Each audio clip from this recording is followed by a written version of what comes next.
അടക്കം ഇന്ദിരാഭവനിലടക്കം ആൾക്കാർ ഇങ്ങനെ കാത്തിരിക്കുകയാണ്. ആ പേര് ഇതാ വരാൻ പോകുന്നു.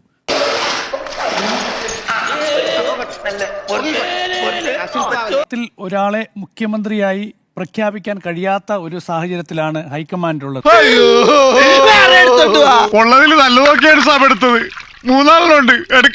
നേരിടും. എന്തൊക്കെ പൊട്ടിത്തെറികൾ കേരളത്തിൽ ഉണ്ടാകും എന്നതാണ് ഹൈക്കമാൻഡിന്റെ ആശങ്ക എന്ന് പറയുന്നത്.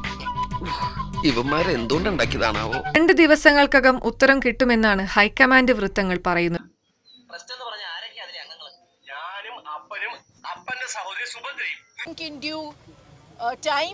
We will get the final decision.